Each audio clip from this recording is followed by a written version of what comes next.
పడింది బొమ్మ చూడు.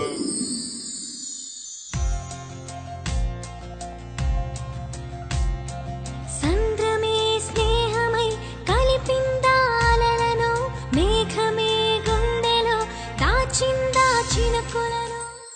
ఎక్కడైనా పిల్లల కళల్ని తల్లిదండ్రులు నిజం చేస్తారు, కానీ నా కొడుకు తల్లిదండ్రుల సొంత ఇంటి కళని తను నిజం చేస్తున్నాడు. చూడవే వాడు పొగరు ఎలాంటి ఫ్యామిలీలో పుట్టి ఎలా మాట్లాడుతున్నాడు. అబ్బో ఇదో పెద్ద కృష్ణదేవరాయల ఫ్యామిలీ, దాని ఉద్దేశాన్ని పుట్టాను మరి. అసలు నువ్వు నా నాన్నవేనా? కాదురా, బిజినెస్ మ్యాన్.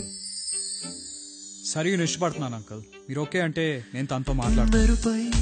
నువ్వు చేరుకుంటే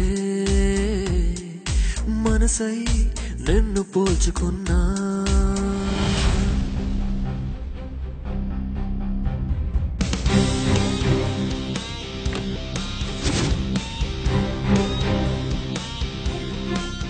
ఏంటి రవి ఇది? తెల్లంట్రుకు సార్, ఒకటే కదా. ముందు నేను ఒకనే రవి. దేశం అంతా పాతుకుపోలా, ఇది ఒకటే. తర్వాత అంతా పాతుకుపోద్ది. ఈలోపే అంతా సాధించాలి.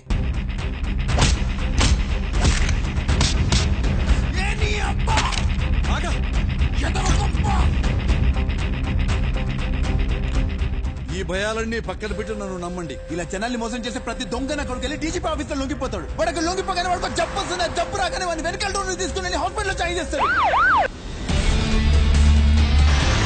సిటీ మొత్తం వెతికిస్తున్నాను బావ, వాడిని వదిలే ప్రసక్తే లేదు. అసలు ఆ నాగరాజు గారు ఏ కలుగులో దక్కున్నాడు రా.